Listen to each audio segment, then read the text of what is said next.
Buat kalian yang punya rencana jalan-jalan ke Thailand, terutama ke Bangkok, kalian harus perhatiin beberapa hal berikut ini supaya kalian terhindar dari scam-scam yang biasanya emang targetnya itu turis-turis asing ya.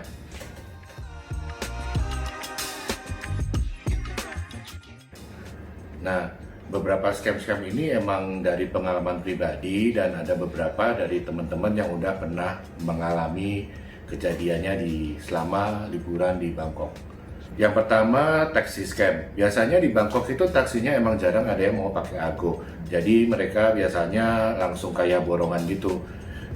Mendingan sih kalian download aplikasi Bolt atau Grab.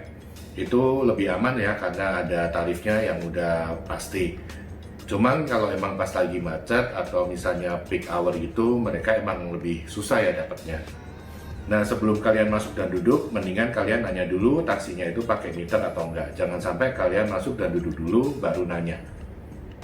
Yang kedua itu tuk-tuk scam. Nah, tuk-tuk ini emang kendaraan tradisionalnya Thailand ya. Jadi mereka tuh biasa mangkalnya di tempat-tempat wisata, terus deket-deket mall, pembelanjaan gitu. Atau mungkin kayak di hotel-hotel. Nah, biasanya mereka itu selain buka harganya gila-gilaan, mereka itu suka scam ngajakin nawarin ke tempat-tempat wisata dengan bayarnya murah. Mungkin sekitar, oh ya 500 baht atau 200 baht, tapi kita anterin ke tempat-tempat wisata gini. Nah, biasanya mereka itu ajak ke tempat wisata yang ya nggak jelas gitulah, tempel-tempel kecil. Nah, nanti mereka kerjasama dengan orang yang di sana untuk bayar, kalian harus diwajibkan masuk lah atau gimana. Atau mungkin biasanya juga ke tempat-tempat souvenir atau tempat obat, jual obat, atau mungkin tempat-tempat perhiasan. Nah, kalian nanti diajakin ke sana, dipaksa untuk belanja. Ya mungkin nggak dipaksa juga sih, tapi kan nggak enak juga ya kalau udah sampai sana terus tiba-tiba mereka baik hati, apa bla bla bla bla gitu, dan kita jadi ya akhirnya kepaksa beli deh gitu. Nah, nanti mereka tuh biasanya dapat komisinya itu dari yang tempat-tempat jual souvenir itu. Mereka akan ngasih komisi di dalam bentuk duit atau mungkin voucher untuk bensin atau makan siang gitu. Jadi kalau emang kalian pengen naik tuk-tuk, ya itu mungkin kira-kira aja ya. Kalau misalnya masih masuk akal, oke lah buat pengalaman balap-balapan Fast and Furious di Bangkok. Itu seru sih emang naik tuk-tuk. Nah, berikutnya yang ketiga itu Grand Palace Scam. Nah, di Grand Palace itu biasanya di depan-depannya tuh banyak kayak tukang-tukang kayak pemandu wisata atau tour guide gitu. Nah, mereka itu suka nyegatin kita. Biasanya mereka bilang kalau hari ini Grand Palace-nya tutup atau tutup lebih cepat, atau hari ini ada ulang tahun raja atau ada acara kenegaraan gitu. Nah, kalau udah begitu kalian cuekin aja, kalian pastiin datang sendiri ke gerbangnya dan nanya ke petugasnya. Atau di sana ada biasa kalau misalnya emang tutup mereka ada tulisannya. Atau mungkin sebelumnya bisa cek di Google dulu hari itu hari besar atau enggak di Thailand. Nah, kalau misalnya kalian percaya sama si tour guide ini, mereka biasanya akan nawarin ke tempel-tempel gitu. Nah, tempel-tempel yang kecil-kecil bukan tempel yang gede-gede ya. Kalau misalnya yang tempel kecil-kecil itu biasanya kan free ya. Nah, mereka tuh bakal nanti harus bayar berapa uang masuknya bla bla bla gitu. Atau mungkin mereka ajakin ke toko souvenir, ya semacam itulah, kalian nanti harus belanja di sana gitu-gitu. Terus juga ada floating market scam. Jadi mereka tuh suka ada yang nawarin mau ikut mau ke floating market ya, atau tur kemana gitu. Nah, biasanya kalau tur floating market yang asli itu lokasinya itu sebenarnya agak di luar kota Bangkok ya, jadi kayak di pinggirannya gitu, bukan di kotanya. Nah, biasanya kalau mereka yang bilang ke floating market, kalau yang scam-scam itu diajakin ke ya di Sungai Chao Phraya situ. Jadi mereka tuh banyak penjual-penjual yang naik perahu gitu. Mereka bilangnya itu floating market. Nah, biasanya mereka suka malakin, maksudnya kayak jual makanannya harganya mahal, kayak begitu-begitu. Nah, itu kita harus hati-hati juga. Terus terakhir ini juga sering dengar kalau banyak yang kena scam di 7-Eleven atau di mana gitu. Nah, biasanya itu mereka kayak modusnya itu mereka tuh kayak orang Timur Tengah atau orang Arab atau India atau gitu deh pokoknya. Mereka kan deketin kita terus ngajak ngobrol gitu-gitu, nanya oh dari mana bla bla bla bla gitu. Nanti mereka nanya oh boleh lihat nggak mata uangnya Indonesia tuh pakai apa gitu-gitu. Nah, nggak tahu mereka hipnotis atau gimana. Biasanya kalau kita udah keluarin dompet atau uang kita, nanti mereka entah gimana bisa ngambil uang kita. Nah itu sering banget kejadian, dengar-dengar terakhir-terakhir sering kejadian begitu.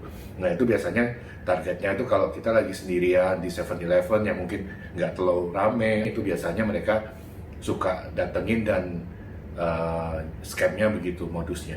Terus juga scam gemstone ya, ini juga pernah kejadian sama teman gue. Nah dia itu sempat istilahnya diajak ditawarin untuk ke toko perhiasan. Nah emang waktu pas diajak ke toko perhiasan itu semuanya asli, bagus-bagus gitulah pokoknya. Ya dia bilangnya asli lah atau gimana gitu. Nah harganya itu lumayan mahal sih biasanya. Nah kalau kita misalnya sampai dirayu-rayu akhirnya tertarik beli gitu, nanti mereka tuh suka ada yang kalau yang gemstone-nya emang tukang scam ya, mereka tuh bilang katanya, oh ini nggak bisa bawa, kamu di airport nanti pasti dibilang barang inilah sundupan atau apa, kayak emang kan barang berharga nggak bisa dibawa hand carry, nah nanti kita kirim aja atau gimana gitu. Nah itu biasanya nanti barang yang dikirim ke kita atau yang kita terima itu biasanya palsu atau mungkin nggak sesuai dengan apa yang kita lihat gitu. Nah itu scamnya biasanya kalau yang gemstone itu begitu. Nah, scam berikutnya ini biasanya mereka targetnya itu untuk yang dewasa ya, biasanya di daerah distrik gitulah. Nah, itu mereka suka nawarin ada pingpong show lah, tiger show lah, atau apa show gitu-gitu, pokoknya ada show gitulah. Nah, kalau kalian misalnya tertarik, biasanya mereka kasih masuk, oh masuknya free, atau jam segini ada show, atau apa, mungkin bayarnya cuma berapa gitu. Nah, nanti waktu pas sudah masuk, biasanya mereka tuh charge kayak minuman gitu, minumannya tuh biasanya mahal, dan kalian kayak dipaksa untuk beli minuman terus gitu-gitu, dan ya biasalah gitu. Nanti biasanya jatuh-jatuhnya kita akan bayar uang yang lumayan banyak lah untuk minum di situ. Terus di Bangkok itu juga banyak kayak agen travel kecil-kecil yang suka scam dan palsu gitu. Jadi kalau kalian misalnya emang mau ambil one day tour atau mungkin tour yang cuma kemana, sewa mobil atau apa, pastikan mungkin booking dari website atau mungkin dari hotel atau mungkin cari travel agent yang agak lebih terpercaya. Biasa kalau yang kecil-kecil gitu ya mungkin tidak sesuai dengan apa yang dijanjikan gitu aja. Terus juga untuk money changer, biasanya kan emang money changer itu kalau yang kecil-kecil juga suka mungkin harganya mungkin bedanya jauh atau mungkin mereka ada potongan atau apa, mungkin dikasih uang palsu, ya nggak tahu ya. Jadi kalau misalnya money changer, mendingan cari money changer yang benar-benar udah lumayan terpercaya lah. Biasanya itu mereka setiap bank tuh ada money changernya. Jadi misalnya kita ke money changer itu kalau bisa tuker yang ada logo banknya.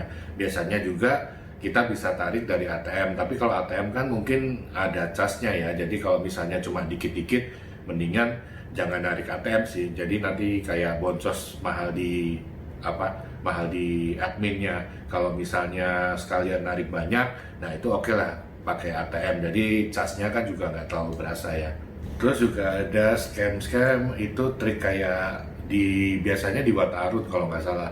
Nah Wat Arut itu banyak burung-burung dara gitu.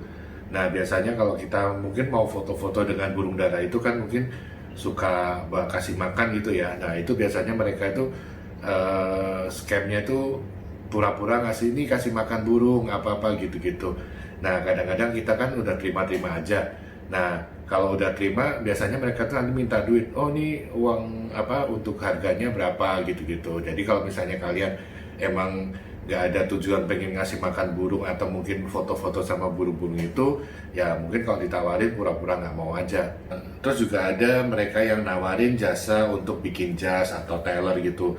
Nah itu banyak banget di Bangkok, apalagi agak yang di pinggir-pinggir gitu. Mereka biasanya nawarin bisa sehari jadi atau mungkin 2 hari jadi gitu. Nah nanti kalau kita udah ngukur-ngukur apa gitu, biasanya mereka akhir-akhirnya ngasih yang tidak sesuai dengan apa yang dijanjikan dari awal, dan mungkin emang sih mungkin harganya kalau dibandingin lebih murah gitu, tapi barang yang kita dapat tuh nggak sesuai, dan mungkin janjinya mungkin sehari 2 hari jadi, ternyata belum jadi. Nah nanti kan jadi ribet ya kalau misalnya kita nggak ada rencana stay lama di Bangkok gitu. Nah terus juga yang kejadian terakhir-terakhir ini juga kayak di Pratunam, di pasar-pasar gitu-gitu, banyak copet. Biasanya mereka tuh targetnya orang-orang yang suka belanja, apalagi kalau yang mungkin just-tip itu kan mereka belanjanya suka banyak ya. Mereka itu biasa targetnya itu mereka yang bawa tas dan mungkin biasa disilet atau apa diambil dompetnya gitu. Jadi setiap kemana-mana harus hati-hati. Nah, itu beberapa scam-scam yang perlu kalian perhatikan dan hindari kalau lagi pas jalan-jalan ke Bangkok atau Thailand. Nah, kira-kira kalian punya ada pengalaman pernah kena scam atau hampir kena scam di Bangkok? Yuk, share di kolom komentar ya. Dan mungkin kalau misalnya ada update lagi, nanti pasti gua update. See you!